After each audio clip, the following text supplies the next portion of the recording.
Welcome to Shri Giza channel.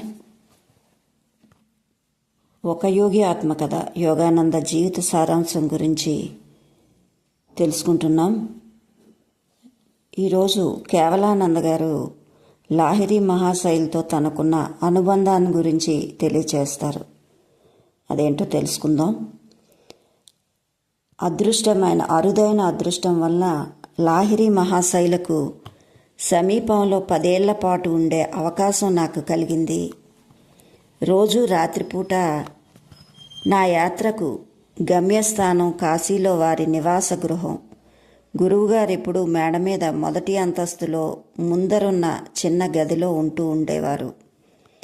ఆయన ఒక కొయ్య బల్ల మీద పద్మాసనం వేసుకొని కూర్చొని ఉండేవారు. ఆ బల్ల వెనకాతల చేరబడడానికి ఒక చెక్క కూడా లేదు. ఎదురుగా ఆయన శిష్యులు పుష్పమాల అలంకరణతో మాదిరిగా అర్ధ చంద్రాకారంగా కూర్చునేవారు. ఆయన కళ్ళు బ్రహ్మానందంతో మిలమిలా మెరుస్తూ ఉండేవి. అవి ఎప్పుడూ దూరదర్శన శక్తిగల అంతఃచక్షువు ద్వారా శాశ్వత ఆనంద గోళంలోకి గుచ్చి చూస్తూ సగం మూసుకొని ఉండేవి. ఆయన ఏకబిగిన మాట్లాడడం అనేది అరుదు. ఆయన చూపు సందర్భానుసారంగా తమ సహాయం అవసరమున్న ఒక శిష్యుడి మీద కేంద్రీకరించి ఉండేది. అప్పుడు హిమపాతంలా వచ్చిపడే కాంతిని పోలిన ఉపశమన వాక్కులు ధారగా వెలువడుతూ ఉండేవి. ఆ మహాపురుషుడు చూపుతో నాలో వర్ణించడానికి సఖ్యం కాని ఒకానొక ఆనందం వెల్లివిరుస్తూ ఉండేది. అనంతత్వం అనే ఒకానొక మహాపద్మంలోంచి వెలువడ్డ మాదిరిగా ఆయనలోంచి వచ్చే సుగంధం నాలో నిండిపోయేది. మేము రోజుల తరబడి మాట్లాడుకోకపోయినప్పటికీ ఆయన సన్నిధిలో ఉండడమే నా అస్తిత్వాన్నంతనూ మార్చేసిన మహత్తరమైన అనుభవం. కంటికి సోకని అడ్డంకి ఏదైనా నా ఏకాగ్రతకు భంగం కలిగించేదిలా ఎదురైనట్లయితే నేను మా గురువుగారి పాదాల దగ్గర ధ్యానం చేసేవాడిని. అక్కడ నాకు చాలా సూక్ష్మమైన ఆధ్యాత్మిక స్థితులు కూడా అందుబాటులో వచ్చేవి. ఆయన కంటే తక్కువ స్థాయి గురువుల దగ్గర మాత్రం అలాంటి అనుభవాలు కలిగేవి కాదు. ఆ మహానుభావులు ఒక సజీవమైన దేవాలయం. దాని రహస్య ద్వారాలు భక్తితో ప్రవేశించే శిష్యులందరి కోసం తెరుచుకునే ఉండేవి. లాహిరి మహాశైలు పవిత్ర గ్రంథాలను గురించి పుస్తక పాండిత్యంతో వ్యాఖ్యానించేవారు కాదు. అప్రయత్నంగా ఆయన దివ్య గ్రంథాల్లోకి మునిగేవారు. ఆయనలోని సర్వజ్ఞతమనే నీటి బుగ్గలోంచి మాటలు, నురుగు, ఆలోచన తుంపర్లు పైకి చిమ్ముకొస్తూ ఉండేవి. అనేక యుగాల పూర్వం వేదాల్లో మరుగుపడి ఉన్న గాఢమైన ధార్మిక శాస్త్రాన్ని బయలుపరిచే అద్భుతమైన కీలకం ఆయన దగ్గరుండేది. ప్రాచీన గ్రంథాల్లో చెప్పిన వివిధ చేతనా స్థాయిల్ని వివరించమని అడిగినప్పుడు ఆయన చిరునవ్వు చిందిస్తూ అంగీకారం తెలిపేవారు. నేను ఆ స్థితిలో ప్రవేశించి నాకు గోచరించింది చెబుతాను మీకు అనేవారు.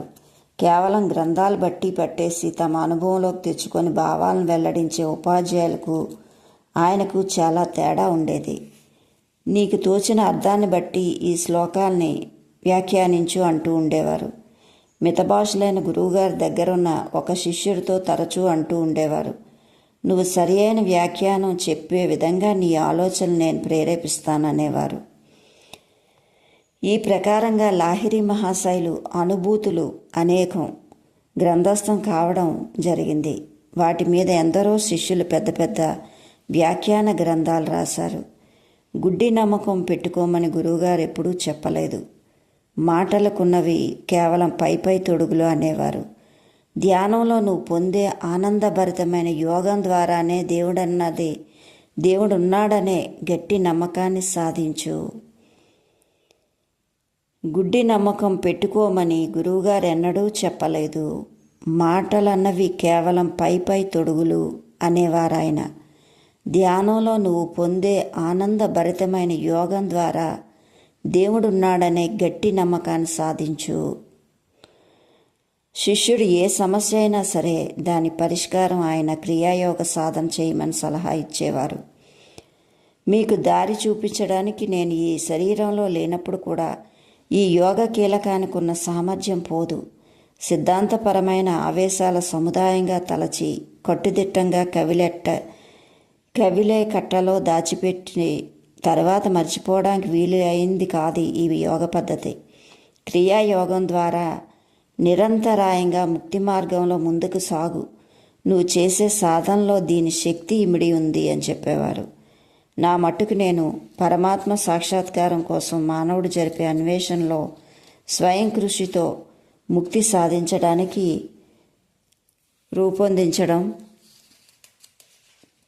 రూపొందించిన సాధనాల్లో అన్నిటికంటే పటిష్టమైనది క్రియాయోగమే అని భావిస్తాను అంటూ గంభీరమైన ప్రమాణవాక్యం ముగించారు కేవలానంద గారు. మానవులందరిలో మరుగుపడి ఉన్న దేవుడు క్రియాయోగ పద్ధతి వినియోగించడం వల్ల లాహిరి మహాశైలు భౌతిక శరీరంలోని ఆయన శిష్యుల్లో కొందరిలోనూ మనకు కళ్ళకు కట్టే విధంగా రూపుదాల్చారు. కేవలానంద గారి గురువుగారి సాన్నిధ్యంలో ఒకసారి లాహిరి మహాశైల్ చేసిన దివ్యమైన అద్భుతం ఒకటి. ఆ ఋషితుల్యుడైన ఆ మాస్టర్ ఒకనాడు నాకు ఆ కథ చెప్పారు. ఆయన కళ్ళు మాకెదురుగా బల్ల మీద ఉన్న సంస్కృత పుస్తకాలకు దూరంగా లగ్నమై ఉన్నాయి. గురువుగారి శిష్యుల్లో రాము అనే గుడ్డివాడి మీద నాకు జాలి కలిగింది. అతని కోసం ఏమైనా చెయ్యాలనిపించింది. తమలోనే పరమాత్ముడు ఉజ్వలంగా ప్రకాశిస్తున్న మా గురువుగారికి ఇతడు ఎంతో విశ్వాసపాత్రుడైన సేవ చేస్తున్నాడే,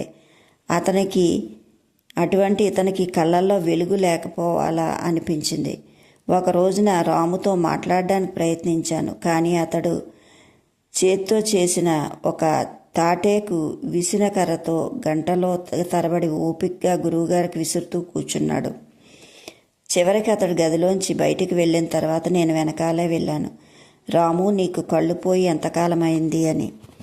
నేను పుట్టిన దగ్గర నుంచి ఒక క్షణమైన సూర్యుని చూసే అదృష్టం నా కళ్ళకు పట్టలేదన్నాడు. సర్వశక్తి సంపన్నులైన గురువుగారు నీకు సాయం చేయగలరు. ఒక్కసారి ఆయనకు మనవి చెయ్యి అన్నాను. మర్నాడు రాము బిడియపడుతూ లాహిరి మహాశైల్ దగ్గరకు వెళ్ళాడు. తనకున్న ఆధ్యాత్మిక సర్వ సమృద్ధికి తోడుగా భౌతిక సంపద కోరడం దాదాపు అవమానకరం అనిపించేంతగా భావించాడు అతను. స్వామి, విశ్వాన్నంతటినీ ప్రకాశింపచేసేవాడు మీలో ఉన్నాడు. అంతకంటే తక్కువ కాంతితో వెలిగే సూర్యుడిని చూడగలిగేటట్టుగా ఆ భగవంతుడి వెలుగు నా కళ్ళల్లో వచ్చేటట్టు చేయమని ప్రార్థిస్తున్నాను అన్నాడు. రాము, నన్ను ఇరకాటంలో పెట్టడానికి ఎవరో ఈ ఎత్తు వేశారు. నయం చేసే శక్తి నాకు లేదన్నారు ఆయన. అయ్యా, మీలో ఉన్న పరమాత్ముడు తప్పకుండా నయం చేయగలడండి అన్నాడు. అది వేరే సంగతి రాము. పరమాత్ముడి శక్తికి పరిమితి లేదు. అటు నక్షత్రాల్ని, ఇటు శరీరంలో జీవకణాల్ని నిగూఢమైన తన ప్రాణశక్తితో ప్రజ్వలింపచేసే పరమాత్ముడు నీ కళ్ళకి తప్పకుండా వెలుగివ్వగలడు అంటూ గురువుగారు రాము మొహంలో కనుబొమ్మల మధ్య ఉండే బిందువుని స్పృశించారు. నీ మనస్సును 7 రోజుల పాటు ఇక్కడ కేంద్రీకరింపచేసి ఉంచి తరచూ రామనామ జపం జరిపిస్తూ ఉండు.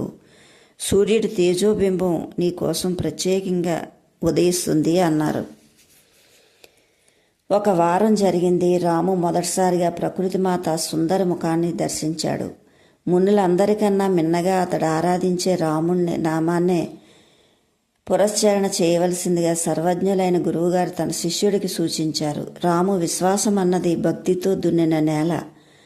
అందులో గురువుగారి శక్తి అంతయు శాశ్వతము అయిన రోగ నివారణ బీజం మొలకెత్తింది అంటూ కేవలానంద గారు ఒక క్షణం పాటు మౌనం వహించారు. తమ గురువుగారి మహిమను మళ్ళీ ప్రస్తుతించారు. లాహిరి మహాశైల్ చేసిన అద్భుత చర్యలన్నిటిలో స్పష్టమయ్యే విషయం ఏంటంటే, తానే వాటికి కారక శక్తిని అనుకునే అవకాశం అహంకారానికి ఎన్నడూ ఇయ్యకపోవడం. లాహిరి మహాశైలు చికిత్సాకారమైన మూలశక్తికి తమను తాము అర్పించుకున్నవారు. అందువలనే ఆయన ఈ శక్తిని స్వేచ్ఛగా తమ గుండా ప్రసరించేటట్టు చేశారు. లాహిరి మహాశైల్ ద్వారా రోగాలు నయం చేసే శరీరాలు కూడా అనేకం. చిట్ట చివరికి చితిమంటకు ఆహుతి కాక తప్పలేదు. కానీ మౌనంగా ఆయన కలిగించిన ఆధ్యాత్మిక జాగృతి, ఆయన తీర్చిదిద్దిన క్రీస్తు వారి శిష్యులు ఎన్నటికీ నశించని అద్భుత మహిమలను చెప్పాలి. నేను సంస్కృత పండితుడిని అయితే కాలేదు, కానీ అంతకన్నా దివ్యమైన వాక్యపదీయం బోధించారు నాకు కేవలానంద గారు.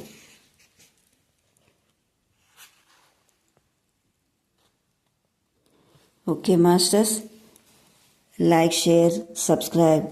Thank you.